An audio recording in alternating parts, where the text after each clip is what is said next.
नमस्कार दोस्तों, आज की कहानी का शीर्षक है जोरू का गुलाम। एक बार की बात है, राजा अकबर व बीरबल दरबार में बैठे कुछ अहम मामलों पर चर्चा कर रहे थे। तभी बीरबल ने अकबर से कहा, मुझे लगता है कि ज़्यादातर पुरुष जोरू के गुलाम होते हैं और अपनी पत्नियों से डर कर रहते हैं। बीरबल की यह बात राजा को बिल्कुल भी पसंद न आई। उन्होंने इस बात का विरोध किया। इस पर बीरबल भी अपनी बात मनवाने पर अड़ गए। उन्होंने राजा से कहा कि वे अपनी बात को सिद्ध कर सकते हैं, मगर इसके लिए राजा को प्रजा के बीच एक आदेश जारी करवाना होगा। वह आदेश यह था कि जिस पुरुष के अपनी पत्नी से डरने की बात सामने आएगी, उसे दरबार में एक मुर्गी जमा करानी होगी। राजा बीरबल की इस बात पर तैयार हो गए। अगले दिन प्रजा के बीच आदेश कराया गया कि अगर यह बात सिद्ध हो जाती है कि कोई पुरुष अपनी पत्नी से डरता है, तो उसे दरबार में आकर बीरबल के पास एक मुर्गी जमा करानी होगी। फिर क्या था, देखते ही देखते बीरबल के पास ढेरों मुर्गियां इकट्ठा हो गई और सैकड़ों मुर्गियां महल के बगीचे में घूमने लगीं। अब बीरबल राजा के पास पहुंचे और बोले, महाराज, महल में इतनी मुर्गियां इकट्ठा हो गई है कि आप एक मुर्गी खाना खोल सकते हैं। मगर महाराज ने इस बात को गंभीरता से नहीं लिया और महल में मुर्गियों की संख्या धीरे धीरे और भी ज़्यादा बढ़ने लगी।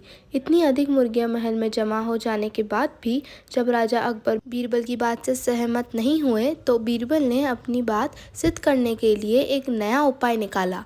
एक दिन बीरबल राजा के पास गए और बोले, महाराज, मैंने सुना है कि पड़ोस के राज्य में एक बहुत ही खूबसूरत राजकुमारी रहती है। अगर आप चाहें तो क्या मैं आपका रिश्ता वहां पक्का कराऊं? यह सुनते ही राजा चौंक उठे और बोले, बीरबल, तुम ये कैसी बातें कर रहे हो? महल में पहले से ही 2 महारानियां मौजूद हैं। अगर उन्हें इस बात की भनक भी लगी तो मेरी खैर नहीं होगी। यह सुनकर बीरबल ने तपाक से जवाब दिया, चलिए महाराज, फिर तो आप भी मेरे पास 2 मुर्गियां जमा कर ही दीजिए। राजा बीरबल का ऐसा जवाब सुनकर शर्मा गए और उन्होंने अपना आदेश उसी वक्त वापस ले लिया। कहानी से सीख। अकबर बीरबल की इस कहानी से हमें यह सीख मिलती है कि बातों की चतुराई से हम किसी भी बात को मनवा सकते हैं। ज़रूरत है तो बस बीरबल की तरह चतुराई से अपना पक्ष रखने की। यह कहानी यहीं समाप्त होती है। अगली कहानी का शीर्षक है खाने के बाद लेटना।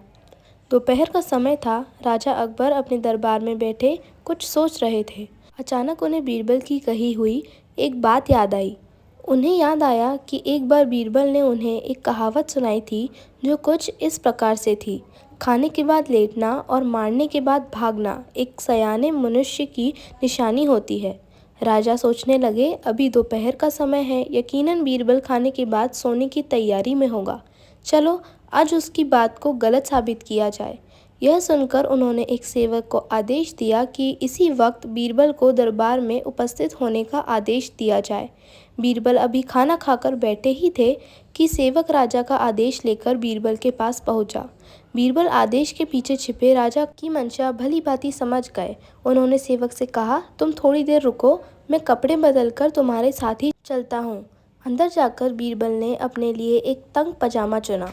पजामा तंग था तो उसे पहनने के लिए उन्हें बिस्तर पर लेटना पड़ा। पजामे को पहनने का बहाना कर वे थोड़ी देर बिस्तर पर ही लेटे रहे और फिर सेवक के साथ दरबार की ओर चल दिए। दरबार में राजा बीरबल की ही राह देख रहे थे।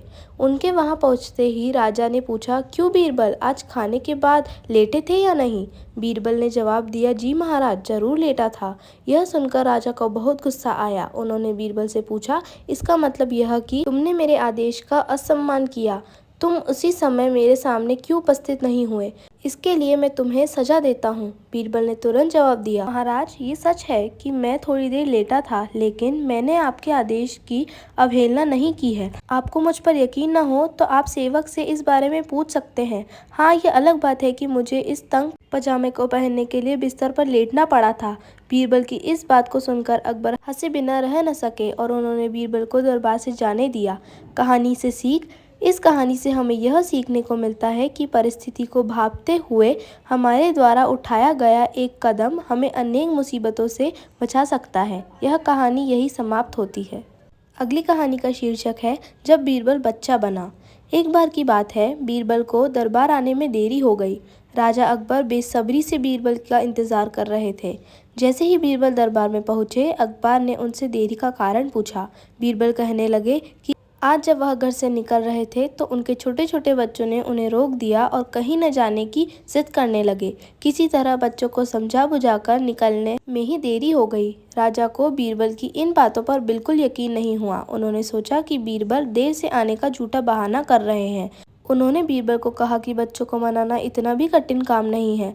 अगर वे ना माने तो थोड़ा डांट डपट कर उन्हें शांत किया जा सकता है। वही बीरबल इस बात से परिचित थे कि बच्चों के मासूम सवालों और जिद को पूरा कर पाना बेहद मुश्किल होता है। जब अकबर इस बात से संतुष्ट न हुए तो बीरबल को एक उपाय सूझा।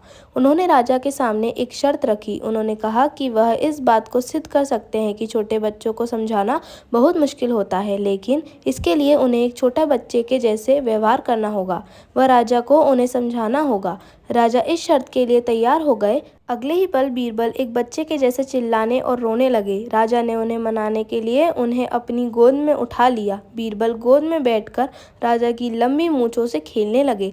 कभी वे बच्चों की तरह मुंह बिगाड़ते तो कभी मूंछों को खींचने लगते। अभी तक राजा को कोई आपत्ति नहीं हो रही थी। जब बीरबल मूंछों से खेलकर थक गए तो गन्ना खाने की जिद करने लगे।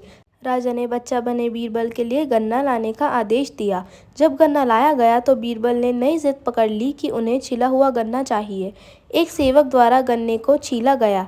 अब बीरबल जोर जोर से चिल्लाने लगे कि उन्हें गन्ना छोटे छोटे टुकड़ों में कटा हुआ ही चाहिए। उनकी जिद को पूरा करने के लिए गन्ने को छोटे छोटे टुकड़ों में काटा गया। जब राजा ने इन टुकड़ों को बीरबल को खाने के लिए दिया तो बीरबल ने उन टुकड़ों को जमीन पर फेंक दिया। राजा को यह देखकर बहुत गुस्सा आया। उन्होंने गुस्से से बीरबल से पूछा, तुमने गन्ने को नीचे क्यों फेंका? चुपचाप से इसे खा लो। डांट सुनकर बीरबल अब और भी जोर से रोने व चीखने लगे। अकबर ने प्यार से पूछा, कहो बीरबल, तुम क्यों रो रहे हो? बीरबल ने जवाब दिया, मुझे अब छोटा नहीं, एक बड़ा गन्ना चाहिए। अकबर ने उन्हें एक बड़ा गन्ना लाकर दिया, लेकिन बीरबल ने उस बड़े गन्ने को हाथ तक नहीं लगाया। अब राजा अकबर का गुस्सा बढ़ रहा था। उन्होंने बीरबल से कहा कि तुम्हारी जिद के अनुसार तुम्हें बड़ा गन्ना लाकर दिया गया है, तुम इसे न खाकर रो क्यों रहे हो? बीरबल ने जवाब दिया, मुझे इन्हीं छोटे छोटे टुकड़ों को जोड़कर एक बड़ा गन्ना खाना है। राजा ने बीरबल की इस जिद को सुनकर अपना सिर पकड़ लिया और अपनी जगह जाकर बैठ गए। उन्हें परेशान देखकर बीरबल ने बच्चा बनने का नाटक खत्म किया और राजा के समक्ष गए। उन्होंने राजा से पूछा, क्या अब आप इस बात से सहमत हैं कि बच्चों को समझाना यकीनन एक मुश्किल काम है? राजा ने हाँ में सिर हिलाया और बीरबल को देख मुस्कुराने लगे। कहानी से सीख, इस कहानी से हमें यह जानने को मिलता है कि बच्चे बहुत मासूम होते हैं। अक्सर हम उनके नादान सवालों का जवाब नहीं दे पाते हैं, लेकिन फिर भी उन्हें प्यार से समझाकर व अनेक उदाहरण देकर उनकी जिद व जिज्ञासा को शांत किया जा सकता है। कहानी अच्छी लगी हो तो लाइक और सब्सक्राइब जरूर करें।